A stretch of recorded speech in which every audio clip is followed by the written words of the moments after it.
yang menjadi khotbah untuk ibadah kita pada minggu ini diangkat dari 1 Korintus 15 diawali dari ayat 50 hingga ayat 58. 1 Korintus 15 diawali dari ayat 50 diakhiri ayat 58. Bapak Ibu, mudah-mudi saudara seiman, mari kita bacakan secara responsoria. Kami akan membacakan ayat yang pertama. Saudara-saudara, inilah yang hendak kukatakan kepadamu, yaitu bahwa daging dan darah tidak mendapat bagian dalam kerajaan Allah, dan bahwa yang binasa tidak mendapat bagian dalam apa yang tidak binasa. Sesungguhnya aku menyatakan kepadamu suatu rahasia, kita tidak akan mati semuanya, tetapi kita semuanya akan diubah. Dalam sekejap mata, pada waktu bunyi napiri yang terakhir, sebab napiri akan berbunyi dan orang-orang mati akan dibangkitkan dalam keadaan yang tidak dapat binasa, dan kita semua akan diubah.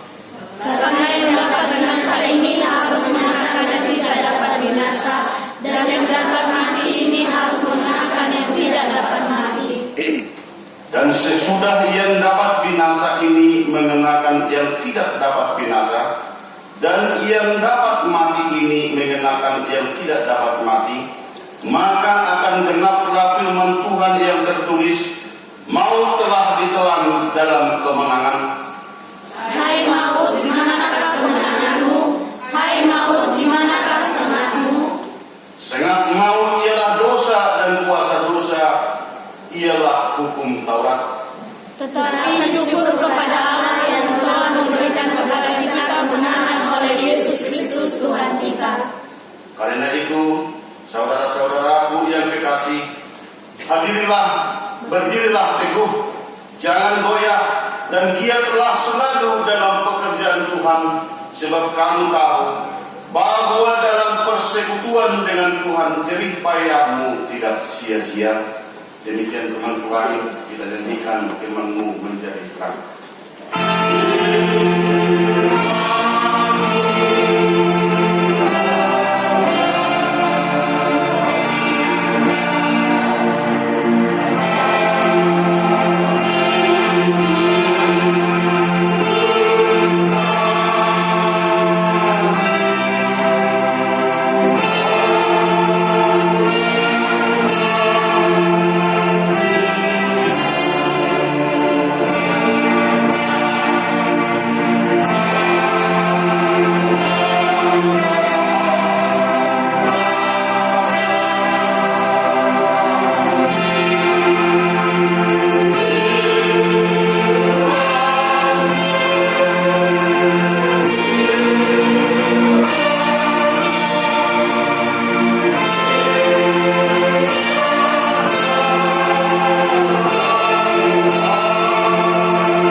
Syukur kepada Tuhan dalam jawaban kita sayu, tapi saya yakin merupakan ucapan hati kita yang terdalam. Mensyukuri kepada Tuhan, tidak terasa tahun 2022 sudah kita jalani dengan penuh suka dan duka, penuh dengan pergumulan. Bahkan hari ini Bapak Ibu, dan mudah-mudi menjadi minggu akhir tahun Gerejawi. Dalam kondisi ini merupakan suatu hal yang selayaknya kita lebih bersyukur dan bersyukur kepada Bapak Ibu yang dikasihi oleh Tuhan, tema ibadah kita pada minggu ini, maut telah ditelan dalam kemenangan, atau nunga dibodut kemenangan hamatnya. Seperti hal yang sudah kita bacakan tadi, mungkin ada cerita yang sudah rata-rata kita pernah mendengarkan, dan mungkin sudah sering kita baca melalui media sosial. Tetapi berhubungan dengan firman Tuhan pada saat ini, tidak ada salahnya kami ulang kembali sebentar cerita yang sangat menyentuh atas suatu anak dengan orang tuanya yang sangat penuh dengan kasih sayang. Apa boleh buat? Sudah seperti itu nasib seorang anak dari satu keluarga. Mulai dari lahir, dilahirkan orang tuanya, dilahirkan ibunya ke dunia ini, ada kelainan terhadap anak tersebut. Maaf, kakinya ada, tetapi kecil, tidak bisa digerakkan. Bisa digerakkan tetapi tidak mempunyai tenaga untuk berdiri kiri dan kanan.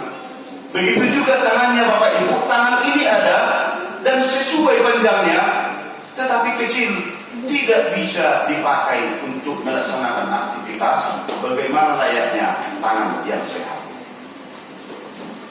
Ini suatu yang diterima anak suatu bapak yang sudah berumur ini.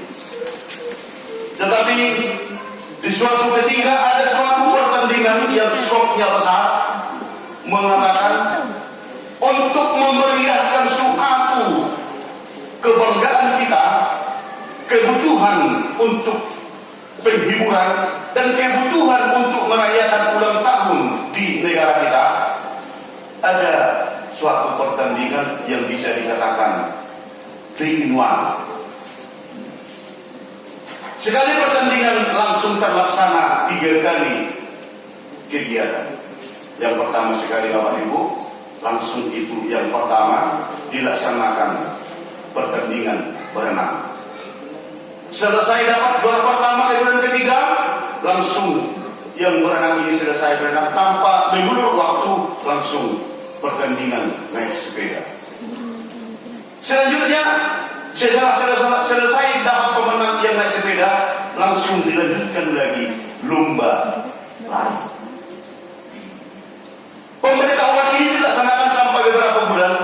Datang anak yang maaf, yang punya kelainan ini tadi, bahkan yang mengatakan ini tadi ada kelainan, bahkan maaf, anak yang cacat ini tadi mengatakan sama orang tuanya, Bapak, saya lihat dalam beberapa minggu ini pertandingan ini skopnya besar, saya mau ikut.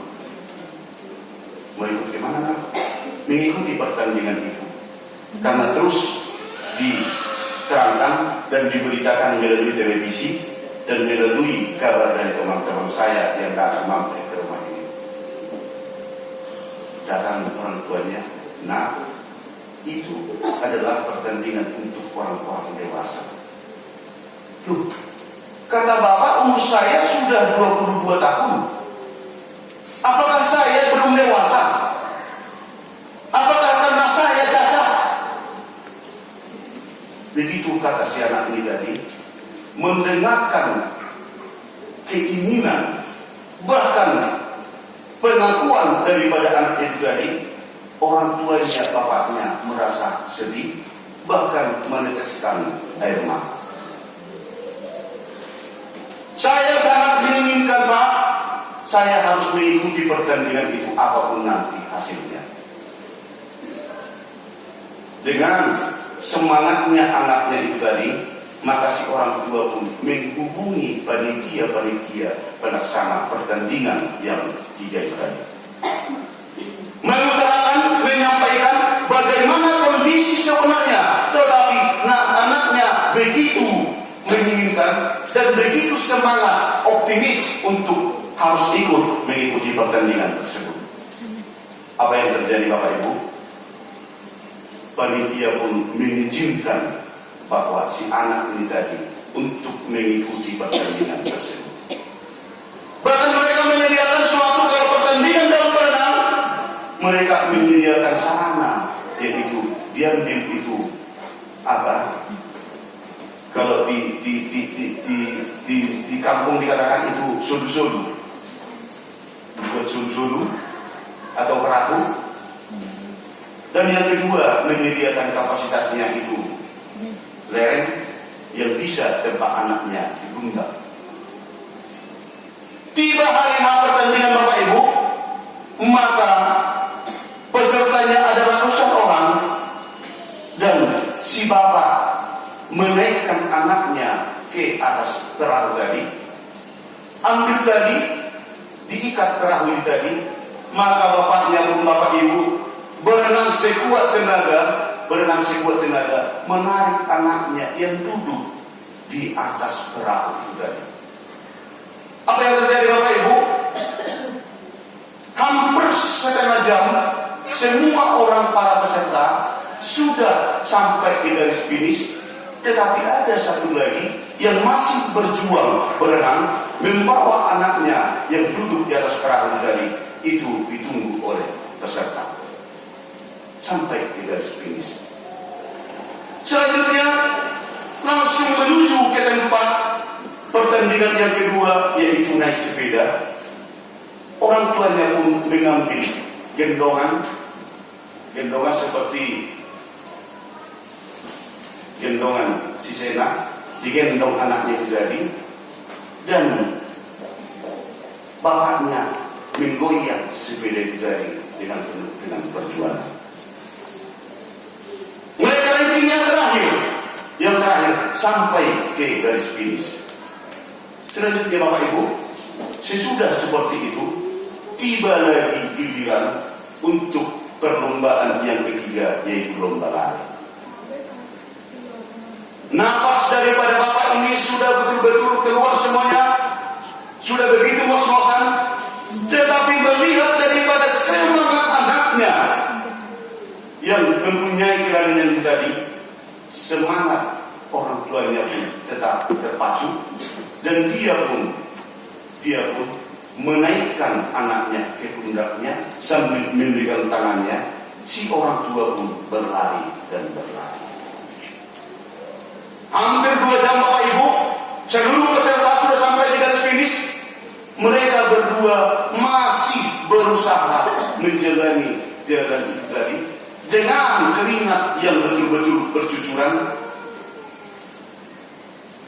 Tetapi tak seorang pun yang menonton pertandingan itu tadi yang keluar dari daerah pertandingan tadi menunggu. Masih ada satu orang lagi peserta yang belum sampai di garis finish. 2 jam kemudian Bapak Ibu, si ayah pun dengan baju yang sudah basah, keringat yang sudah bercucuran, sampai ke garis finish sambil memundar anaknya yang jahat itu tadi. Apa yang terjadi Bapak Ibu? Semua peserta bertepuk tangan, dan panitia pun memberikan jempol, memberikan tempat duduk untuk mereka. Tetapi apa yang terjadi Bapak Ibu? Orang tuanya tidak lagi sempat duduk di tempat yang disediakan oleh panitia, namun sudah langsung tergeletak pingsan karena capek. Tetapi panitia begitu memberikan suatu apresiasi, melihat semangat daripada si anak yang cacat itu tadi. Walaupun pemenang pertama piala emas, pemenang kedua perunggu, piala ketiga perak, sudah tadinya ada yang mendapatkan, tetapi para peserta rela memberikan piala yang terbesar itu tadi, berikan saja terhadap anak itu tadi, walaupun itu terbelakang sampai di garis finish ini tadi. Bapak Ibu, saudara saudari yang dikasihi oleh Tuhan, khotbah ini, cerita ini sangat menyentuh dengan daripada firman Tuhan yang telah kita bacakan tadi.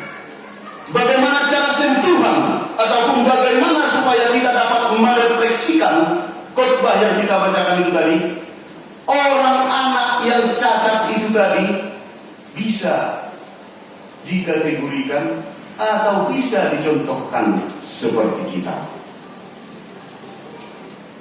Anak yang cacat itu tadi bisa hampir disamakan seperti kita yang ada duduk di gereja ini sekarang. Begitu kita lahir, begitu kita diberikan kesempatan oleh Tuhan, lahir dari rahim orang tua kita, bahwa kita sudah cacat dosa. Kita begitu lemah, kita begitu tidak punya kemampuan, kita tidak bisa berbuat yang besar. Tetapi ada orang tua yang begitu mengasihi. Orang tua yang mengasihi itu tadi, yang memberikan bantuan, yang memberikan suatu solusi atas semangat yang ada di anaknya itu tadi, itu bisa kita berikan sama seperti pekerjaan Allah. Bahkan panitia itu tadi itu tetap juga merupakan suatu kapasitas ataupun suatu pekerjaan Allah yang disediakan untuk mengasihani daripada siapa yang percaya kepadanya. Suatu pengorbanan yang begitu besar yang dilakukan oleh orang tua, yang walaupun posisi umurnya yang sudah tua, dia sanggup berkorban, berenang,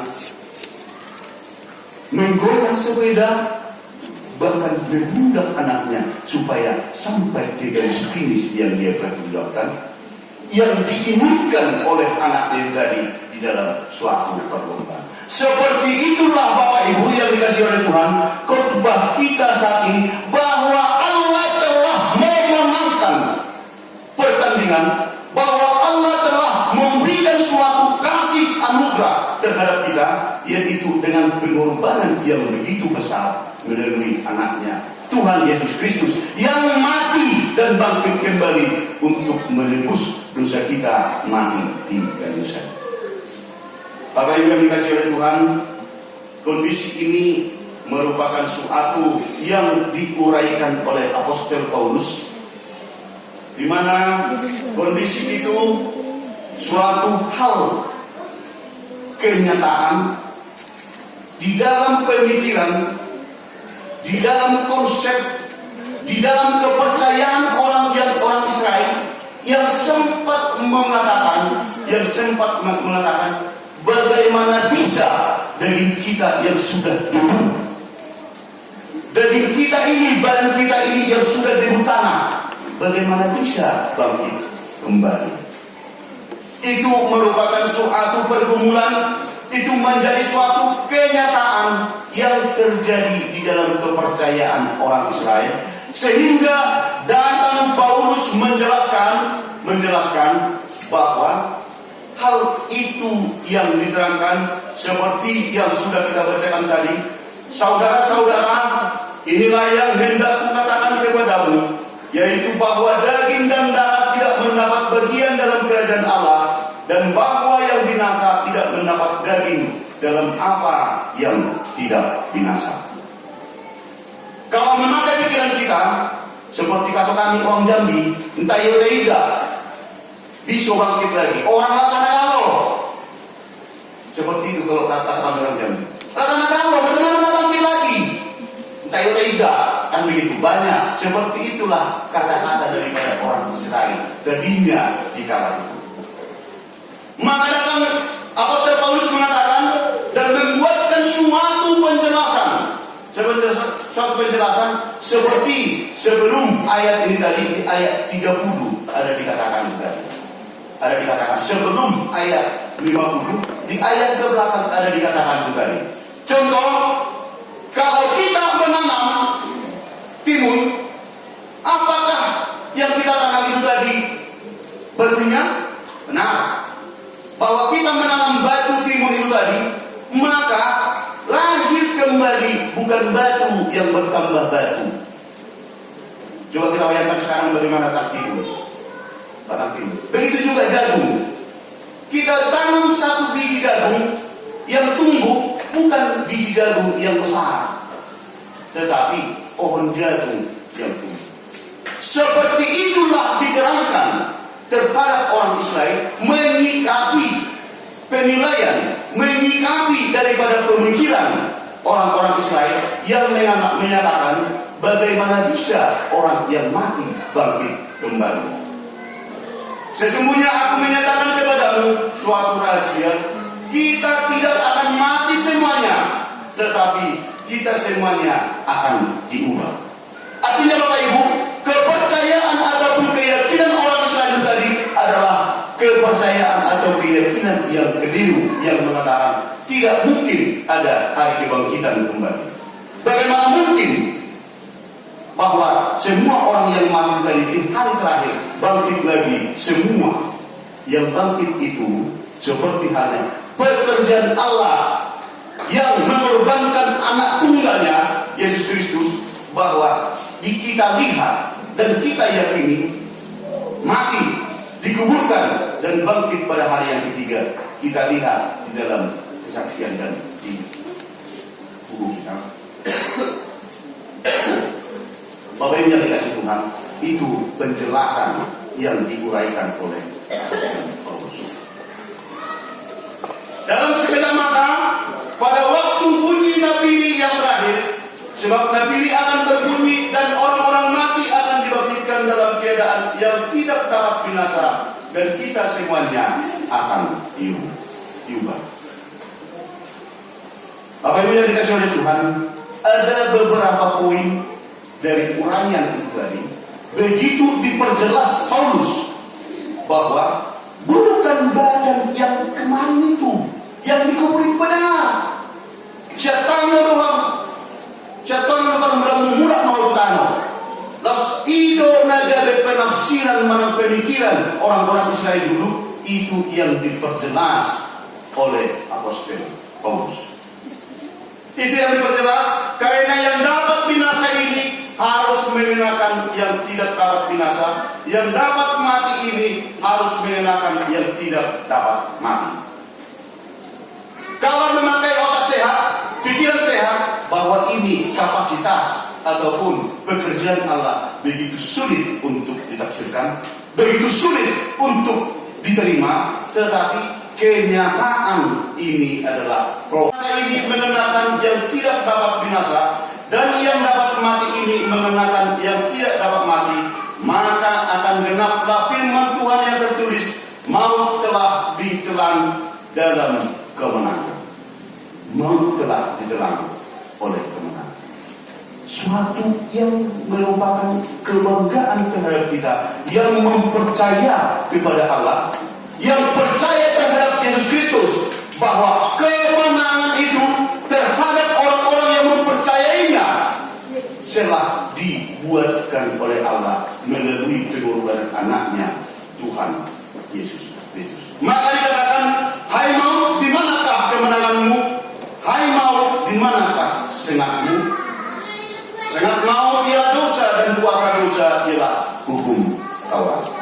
Bapak Ibu yang dikasihi Tuhan, dari uraian tadi dipertegas, firman ini mempertegas dalam posisi seluruh orang yang mempercayai kepada Tuhan. Yang pertama sekali, berdirilah tegak, jangan goyah, walaupun dalam mengikuti Tuhan banyak pergumulan dan rintangan, banyak kekecewaan dan siksaan, tetapi firman Tuhan saat ini mengatakan, berdirilah tegak, jangan goyah, karena kita telah dimenangkan.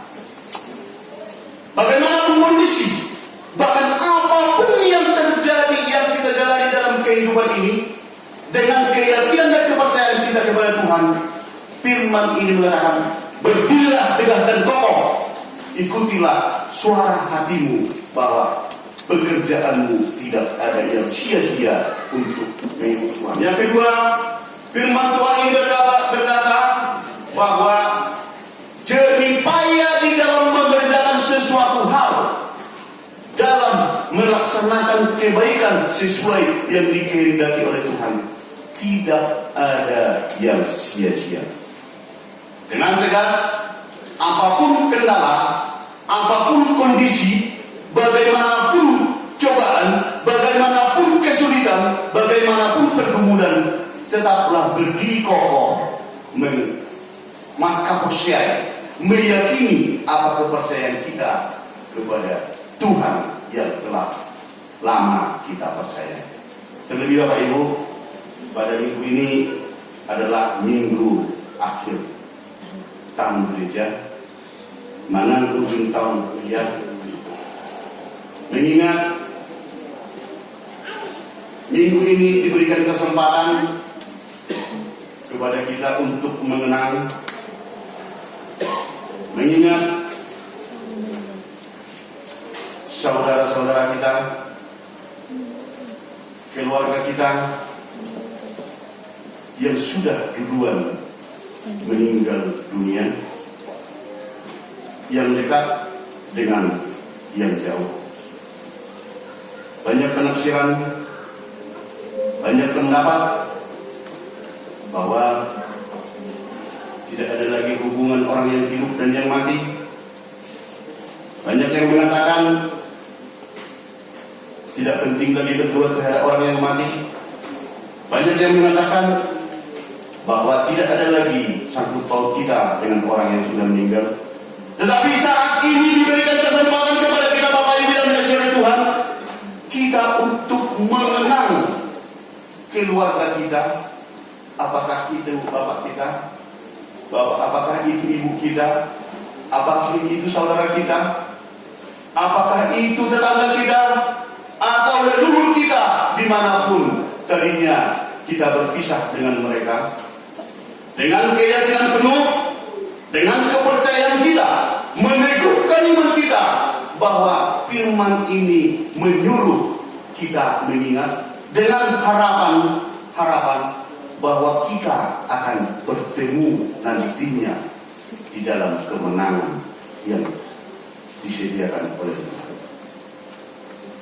Layakkan bangsa kita bersedih. Mungkin banyak yang belum selesai tuntas. Mungkin banyak pengharapan-pengharapan yang belum tersalur. Mungkin banyak janji-janji yang belum terrealisasi atau terlaksana. Hari ini Bapak Ibu, kita diberikan keyakinan, diberikan keteguhan kepercayaan bahwa nanti kita akan sama-sama bangkit kembali di dalam suatu tempat yang telah Tuhan sediakan. Bahwa kita akan sama-sama bertemu nantinya kalau kita tetap mempunyai suatu pengharapan kepada Tuhan bahwa kita telah dimenangkan, bahwa keluarga kita di dalam nama Yesus telah ikut dimenangkan karena pengorbanan Allah. Dalam itu Bapak Ibu, minggu ini minggu yang sangat spesial, minggu sangat berhikmat.